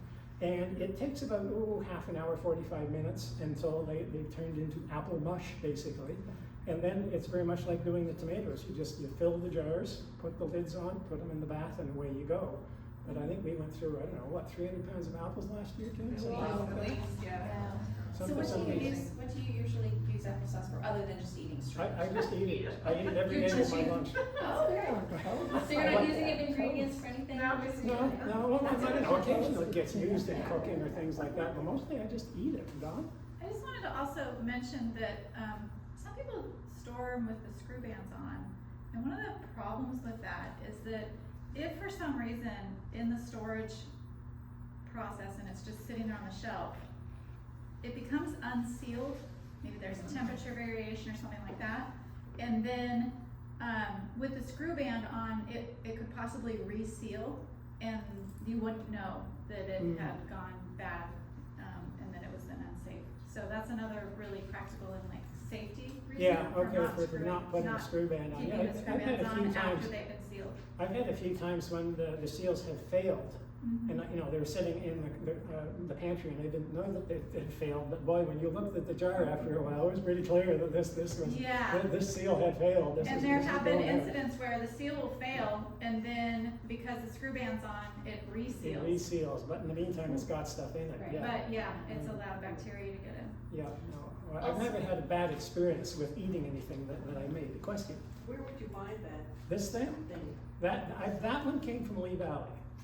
They're not super cheap, but nothing at Lee Valley is super cheap. But generally, true enough, but I've always had good quality atLee Valley. We're not sponsored by Lee Valley. No, we're not. But it's expensive stuff. I mean, if you can find it elsewhere, dandy. But it's high quality. It'll last you forever. Yeah. One thing I noticed, growing up, my grandmother was doing like you said, your grandmother's recipes, right? Like they were canning things in Cheese Whiz jars with regular Cheese Whiz. They weren't even using any, we ate so much stuff that was canned like that.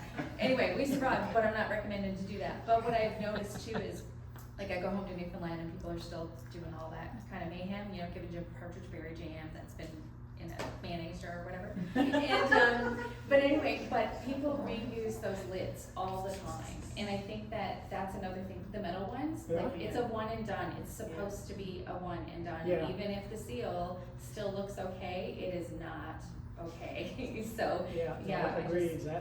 That's a good point. I've never tried to reuse those lids and I would not do so.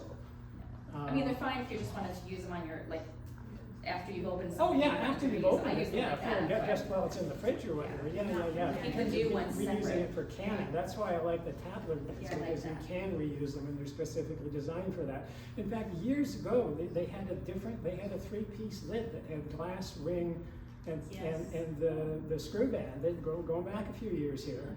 they phased those out, presumably so they can sell you those Well, they bits use for every wax. year. What's that? Wax, people used to put wax. Oh, yeah, yeah, no, Yeah. yeah, I remember that. That's another thing. They still sell them, the I mean, it's a bit like walking across the 103 with your eyes closed. You can get away with it often, but you know, but it's not a good I thing to have do. friends Okay? even now, when we're doing tomatoes, and they weren't putting the lemon juice in, the ratios, nothing. I try to explain to Mike, wanna go online and check that out, they're still alive, Yeah, well, but they just didn't wanna listen. yeah, part of the recipe for tomatoes these days calls for some sort of acid, either lemon juice or citric acid, because tomatoes are close to the line for being acidic enough, and there are some varieties of tomatoes that aren't quite acidic enough. Therefore, it's a good idea to add either the lemon juice or the citric acid per the recipe to make sure they are acidic enough. So are apples are all varieties of apples usually good because of pectin, that you don't need, that naturally occurs in apples? Like you don't typically need to add anything to the apples when you're making applesauce, do you? I add a bit of ascorbic acid, that with vitamin C, but it's because it keeps it from browning, as opposed to being necessary to the best of my knowledge. You can just use apples, and I've gone through an awful lot of applesauce. Do you do any sugar or anything? Oh, for applesauce? Good Lord, no. And if you can, there's no harm in doing so, but I find applesauce is sweet enough by itself. It's just mind-boggling to me that anybody puts sugar in applesauce, but. Cinnamon. So where are you getting, cinnamon, yeah. Where are you getting all the apples? Like, do you just go in and get them locally, or you're not growing that many apples? No, I don't grow. No, there's two places in Nova Scotia that I know of that do organic apples, Yes. and that's rare because apples tend to get the daylight sprayed out of them. I'll just put a little interjection. Sure. I have toured those orchards through food service groups that I'm involved in. They do a lot of testing. They just don't nilly-willy go spraying. That's expensive. They have catchers, and they do a count if there's any bugs or anything. And they will only then and very gently do the apples. This is in Nova Scotia in the valley, like the Noggins people and all that. Right. I was really comforted by that. Right, they're not like blanket spraying everything, God, yeah, no, yeah. because strawberries. cost. Yeah, Yeah, strawberries, glyphosate, they're all crazy. yeah. Are you talking boats? Yeah, boats in Inglis. Inglis is further up. They're getting down towards Yarmouth. But yeah, boats is where I'm typically going. And do you have a variety of apple that you prefer, or you just go with whatever you're, like, do you mix them, or what do you? I like the Honey Crisps, actually. I know there's no point in having, you lost the crisp by the time you made it into applesauce, but they make really good applesauce. But that said, I've made applesauce out of a whole variety of apples, and it's all been good. Do you ever do crab apples? Never tried crab apples. We do have a friend. Do have a friend who has some apple trees that are just, they were planted as apple trees, but they've kind of gone wild. But they make really good hard cider. Nice. Fermented. Pam, I wanted to ask you, with the lemons, I've heard not to use fresh lemon juice because different lemons at different levels of ripeness have different acidity. Oh, yeah, the So recipe, use the no, bottled lemon well, juice. I don't use lemon juice, I use citric acid.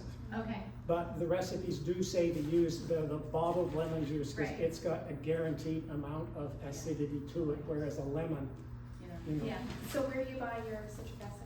Like, I think I bought it on Amazon, I bought yeah, a five-pound thing of it for a ridiculous price. okay. But you can get it in stores and whatnot as well, but it was much cheaper when you bought a whack of it. Yeah. Any other questions? No, doing good? We still have some time, before we have to start packing everything up, so we could probably open it up for any of the presentations and just talk about all kinds of things. I got one variation on the theme of canning that I'll mention. We have 2 refrigerators, and on purpose, because we make what are called refrigerator pickles. Okay, so pickles are really important, and they really have to be crispy, okay, like in December and March and stuff. So we just pack a jar with cucumbers, add a lot of garlic and dill, and we make a brine and boil the brine, and you pour that into the jar, cap it up, let it cool and put it in the refrigerator. That's all. So it's not Yeah, you can have it technically hot water bath canned, but you haven't cooked the cucumbers either. And So how they long? won't keep as long. Yeah. They're only gonna keep for maybe 9, 10, 12 months max, depending on how much salt you put in the brine. But they're really crisp, yummy pickle at the end of the day. So there's different kind of refrigerator pickle recipes like that. They call them quickles. Pickles. Yeah. Yeah. Just wondering if you know anything about microwave canning. My grandmother used to do this sometimes, but she was like a sketchy canner. Sketchy canner. Rebel canners. Usually don't follow the rules. Look They at them must be here. actually real and safe, or I have not seen anything that suggests you ought to do that. No, I would, nope, I would recommend against that. okay. Well, for one thing, you can't put the lid in there, because the lid is metal. Yeah, I don't know what her process was. You can put I it will in the middle. confess that you sterilize jars in the oven. Yep, So we'll take our jars, just rinse them on the sink so they're wet inside. We'll put them in the microwave 5 minutes, and they're so hot when they're done, you have to take them out with a dishcloth. But they're sterile, and it was 5 minutes in the microwave. So that was kind of cheating a little bit maybe, but it.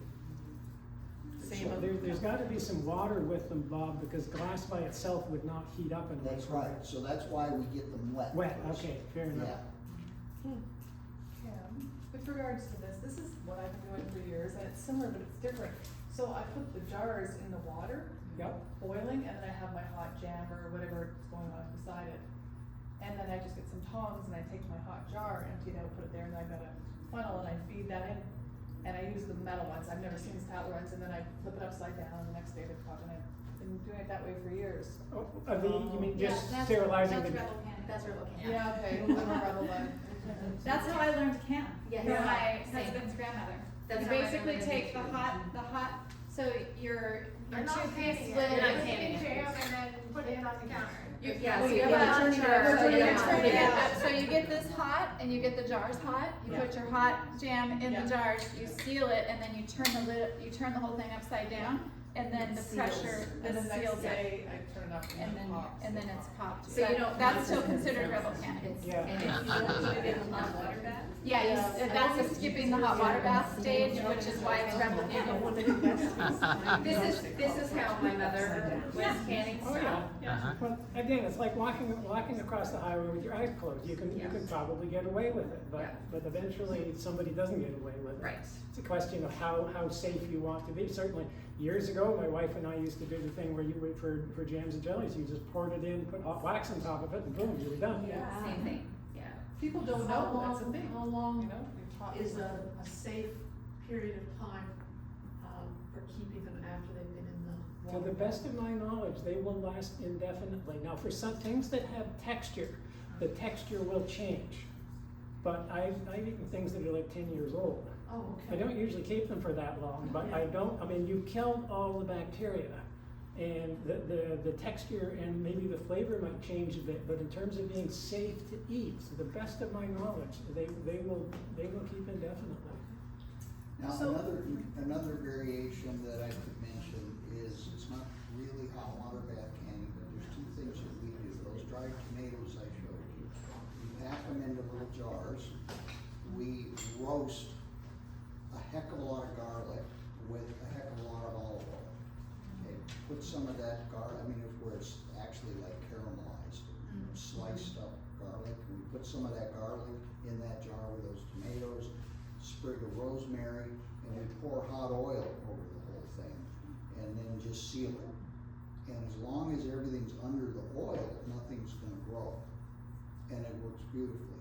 And we do the same thing with a hot sauce that we make, where it's an oil-based hot sauce. So we've got the chilies all cut up, and we use an onion base and ginger.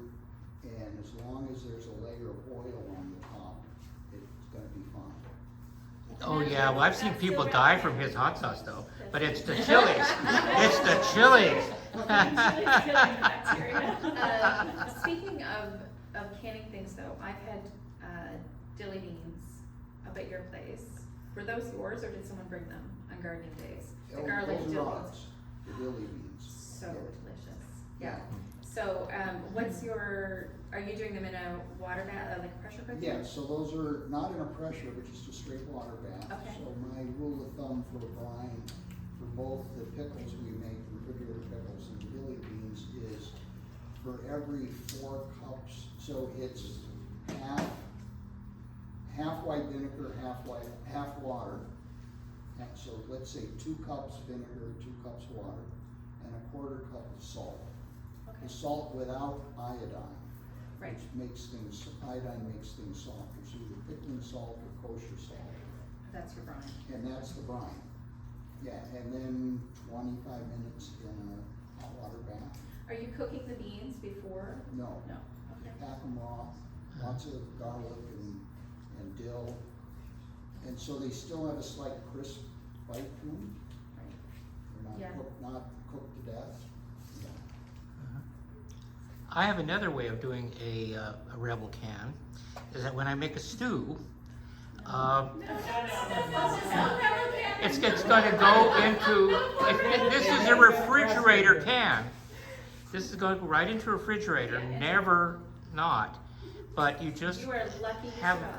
clean, well, I have a cast iron stomach, but you just have really clean utensils that you've heated really hard, but you put them in, and then you put it in your refrigerator. So we are officially not recommending that. I'm so glad that you survived it, David. Isn't botulism from high protein things like beans and meats and Well, it's, whatever? it's from low acid things, as far as I understand. And meats and beans. Yeah, well, and meats and That's what it is, and like vegetable. pressure can. Yeah. Yeah. Yeah, in order to kill the stuff that creates botulism, it has to be above what you can get with water bath canning, which is the whole point of pressure canning. It's not the pressure that does it, the pressure makes the temperature higher, which kills the stuff that you don't want. Did you have a question? Well, I was just admiring the color of your canned products, and I was thinking about my cousin who always gifts us her probably Rebel can products, which are always oxidizing and turning colors, and I was like, oh, I throw them away. I can't say anything, but the color should not change if it's canned properly, is that? Not safe to after it's say? canned, no. But the citric acid helps to maintain. Well, the applesauce would be a darker color if we hadn't put a But little it bit. should change over time. But it's like the ascorbic time acid you that I make. put in that, which is vitamin C. It's a bit of ascorbic that I put in that, but the other ones I don't, well, and citric in the tomatoes, but I don't think the other things had anything in them. So they shouldn't change color for your daughter? Well, not after they're canned, no. Yeah, okay, so that would be wrong. I would think so, yeah. There's a question in the back. Yeah, I'm wondering about the nutritional content of foods in each of these methods. Like what method preserves the original nutrition? Dehydrator. The hydrator? I would say dehydrating is gonna be the top of the list. Okay. Yeah. And probably freezing. Freezing's pretty good. Well, freezing And then- depends on, freezing depends a bit, I think, on whether or not you've cooked it first, right? Like, Yeah, if you because with blanch it or dehydrating, you're not, Yeah, it's when you use extreme heat. yeah. So if you've cooked it before you freeze it, you're taking some of the nutrient value out. But because you're going from raw to dehydrated, or fermented would have. I was gonna say new, fermenting would be. But that would be like an additional or different nutritional value, actually, Yeah. yes, it's a Yes, different you're- kind, you're that's a adding- different thing. There's, Yeah, it's a different, exactly. it changes the composition. Yeah. And then the hot water bath canning, that would destroy some of the, Presumably, frankly, I don't know. oh, okay. Of Curious. course. I know vitamin C is Yeah, no, destroyed. there is some nutrients that are, heat sensitive. Yeah, okay. Yeah, so I would say dehydration is the best, then probably freezing. Fermentation, you're gonna get other compounds that get produced, so you're gonna get those benefits. Well, and they have done studies, like when you look at frozen vegetables, like at the grocery store, most vegetables are flash frozen really soon after harvest. So they have the highest nutrient composition, whereas other vegetables that were picked before they were ripe and shipped, around the world, they're just degrading over time. So frozen, especially like if you're gonna, if you had a choice between like raspberries because you were gonna use them in some dish that they didn't need to be fresh, frozen is the it comes to nutrient density. Although at this point I'll mention that vegetables that you buy at the local farmer's market are almost always quite fresh. Absolutely, harvested like that morning. Exactly. Is there a local farmer's market? And when does it open and where? And when does it open? It opens June 11th.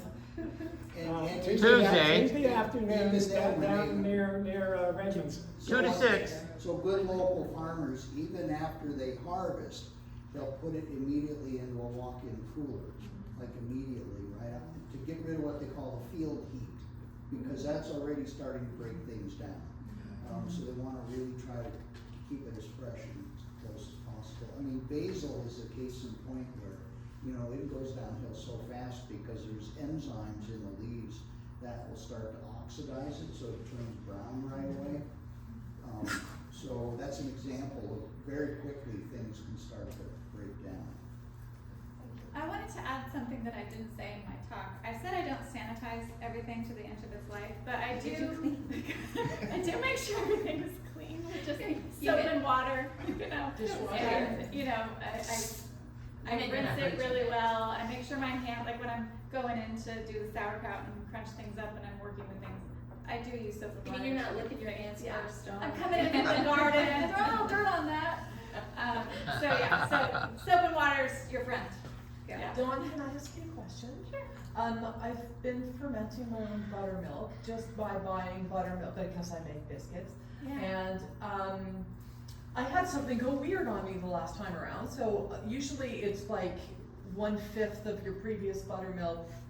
You add whole milk As a in starter there. culture. You give it a shake, leave it on the counter for Yeah. 2 days, and then you're good. And then I had it curdle, and I went, oh, that looks like feta. Let's press that and see what happens with that. Yeah. And so that's waiting. But do you know what would make buttermilk? Was it recently? Yeah. Warm weather. Oh, the temperature. Oh, Temperature okay. makes We'll a make that huge curdle. difference with ferments. In fact, in the winter, if I happen to do any fermenting or like if I wanted to make yogurt or something, I actually bought a heating pad just to baby my ferments.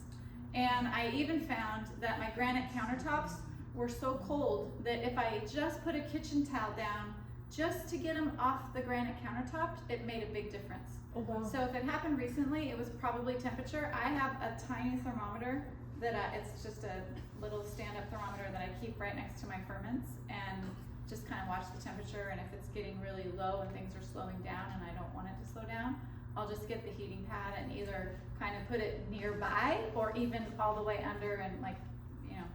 Okay. Yeah. Thank you. So probably, that's my guess. I can't say for sure, but temperature makes a big difference. I bet you seedlings very mat would be perfect for that. 'Cause Absolutely. Most heating pads have auto shut off.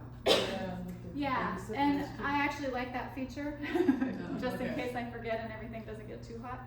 But seedling mats would be great as well. Yeah, I have some of those for seedlings, but yeah, that's good. What are your favorite beverages to ferment? Yeah, I have a beverage connoisseur at my house who's 18 and, you know, doesn't really like soda. Bob knows it well. He likes, I do a fermented herb soda that is kind of a little bit of a trip and I'm playing with it, but I have lemon balm and mint at home. I was telling Suzanne about this earlier today. And I just take and shove, you know, just like loosely, just one of my big mason jars with lemon balm and mint. And then I put like a cup of sugar in there and just mix it all around and then add some water and just let that ferment. And it starts to get really effervescent and bubbly within just a few days, depending on how warm it is. And then I strain it out, and that makes a really cool, funky soda. And then in the summertime, I'll start water kefir, which also makes you can do a second ferment with water kefir. So you do the water kefir, which is basically just water kefir grains and sugar with a little bit of, you usually have some sort of dried fruit like raisins or figs or something in there. And then you do the first ferment and it starts to get kind of fizzy, and then you can transfer it to one of those swivel top bottles, and I'll do like just a little bit of, his favorite is like a little bit of cranberry juice and then the water kefir in there, and you seal it up and you let that do like a second ferment. So what's happening is the grains, the bacteria are feeding off the sugar, and the outgassing, and so it basically makes a naturally fizzy soda. Yeah, and then we do lots of like making little syrups, or like the spiced peaches, and just take the syrup out of that and use it as a simple syrup to make. And I mean, like, this kid, he asked for a soda stream for his birthday when he was 16 because Bob had a soda stream. Just for these fermented He's flavors. such a bad influence, let me tell you. That's a great thing. I love it. But he just uses the carbonated water with whatever these syrups and stuff are. Yeah, I'll make some different syrups or something like that, and he'll add it. He mainly, his big thing is just cranberry juice and carbonated water. And I get the cranberry juice that doesn't have sugar in it. It's weird because some of the cranberry juices, just from the same company, have sugar, and some are sweetened with like apple juice and different juices. And So mint and lemon. you fell into the wrong crowd and I started hanging out with Bob's garden crew, and so we're gonna have to start to wrap up here soon. But Kim in the back, she's got her cards on the table. If you wanna take a really deep dive into a lot of this stuff, just come talk to her at the end. And keep track of what we're doing. We're already noodling workshops for the fall, and there might be some big ones we have in the works. So get signed up on the newsletter if you haven't, and keep checking out the website. And don't forget to grab, so at the back of the room, there's green bush beans, green beans, seeds, and dill seeds. So, and a recipe for dilly beans for fermented. So help yourself to those. A big And bag, a lot a of little beans, bag, and so if and you a want recipe. 2 bags, take 2 bags. There you go. Yeah. And take my jars home, please. I made the mistake of buying dollar store jars last year and they shattered in the water bath. Oh, no. Oh, dear.